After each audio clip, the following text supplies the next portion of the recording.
Good evening.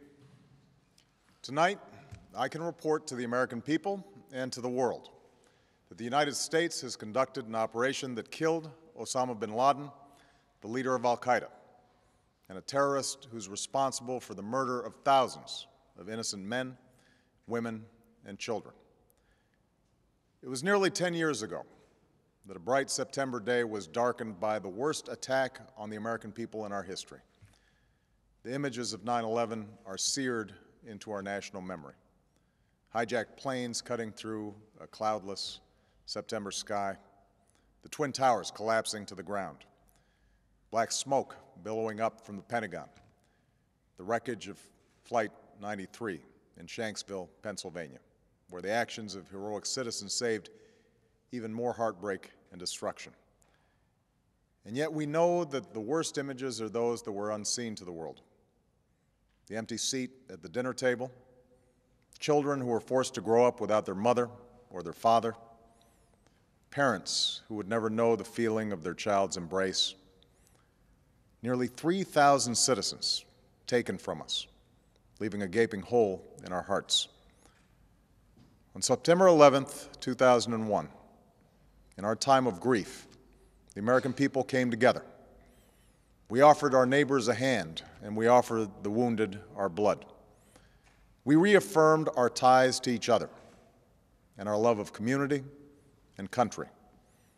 On that day, no matter where we came from, what God we prayed to, or what race or ethnicity we were united as one American family.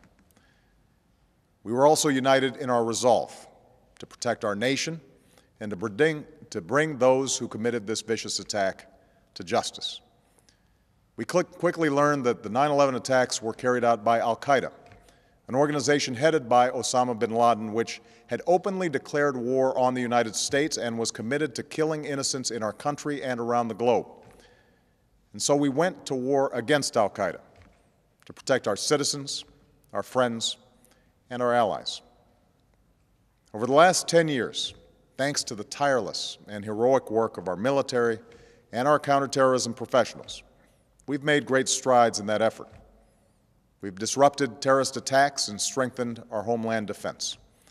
In Afghanistan, we removed the Taliban government, which had given bin Laden and al-Qaeda safe haven and support.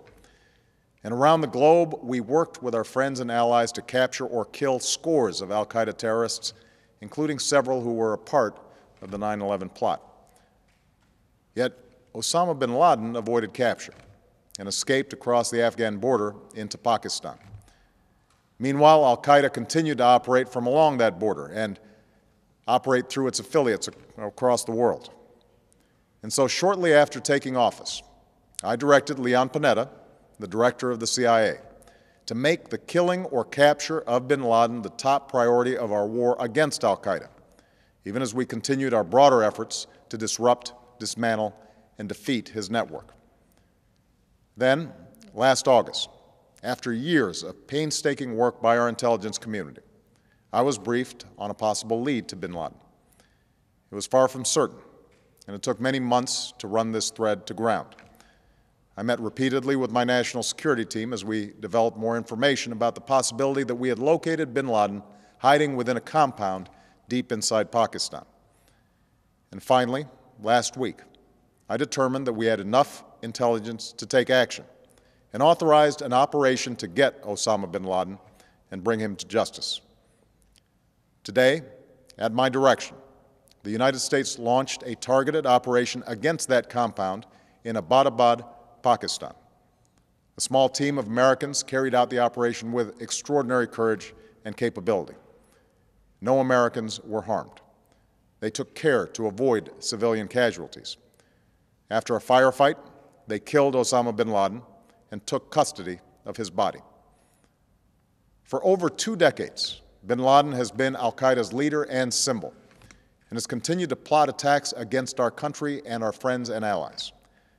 The death of bin Laden marks the most significant achievement to date in our nation's effort to defeat al-Qaeda. Yet his death does not mark the end of our effort. There's no doubt that al-Qaeda will continue to pursue attacks against us. We must and we will remain vigilant at home and abroad. As we do, we must also reaffirm that the United States is not and never will be at war with Islam. I've made clear, just as President Bush did shortly after 9/11, that our war is not against Islam. Bin Laden was not a Muslim leader. He was a mass murderer of Muslims. Indeed, al-Qaeda has slaughtered scores of Muslims in many countries, including our own. So his demise should be welcomed by all who believe in peace and human dignity. Over the years, I've repeatedly made clear that we would take action within Pakistan if we knew where bin Laden was. That is what we've done. But it's important to note that our counterterrorism cooperation with Pakistan helped lead us to bin Laden and the compound where he was hiding. Indeed, bin Laden had declared war against Pakistan as well and ordered attacks against the Pakistani people. Tonight, I called President Zardari, and my team has also spoken with their Pakistani counterparts. They agree that this is a good and historic day for both of our nations. And going forward, it is essential that Pakistan continue to join us in the fight against al-Qaeda and its affiliates. The American people did not choose this fight. It came to our shores and started with the senseless slaughter of our citizens. After nearly 10 years of service, struggle, and sacrifice, we know well the costs of war. These efforts weigh on me every time I, as Commander-in-Chief, have to sign a letter to a family that has lost a loved one, or look into the eyes of a service member who's been gravely wounded. So Americans understand the costs of war. Yet, as a country, we will never tolerate our security being threatened, nor stand idly by when our people have been killed. We will be relentless in defense of our citizens and our friends and allies. We will be true to the values that make us who we are. And on nights like this one, we can say to those families who have lost loved ones to al-Qaeda's terror, justice has been done. Tonight, we give thanks to the countless intelligence and counterterrorism professionals who've worked tirelessly to achieve this outcome. The American people do not see their work, nor know their names, but tonight they feel the satisfaction of their work and the result of their pursuit of justice. We give thanks for the men who carried out this operation, for they exemplify the professionalism, patriotism, and unparalleled courage of those who serve our country. And they are part of a generation that has borne the heaviest share of the burden since that September day. Finally, let me say to the families who lost loved ones on 9/11 that we have never forgotten your loss, nor wavered in our commitment to see that we do whatever it takes to prevent another attack on our shores. And tonight, let us think back to the sense of unity that prevailed on 9/11. I know that it has at times frayed, yet today's achievement is a testament to the greatness of our country and the determination of the American people. The cause of securing our country is not complete, but tonight we are once again reminded that America can do whatever we set our mind to.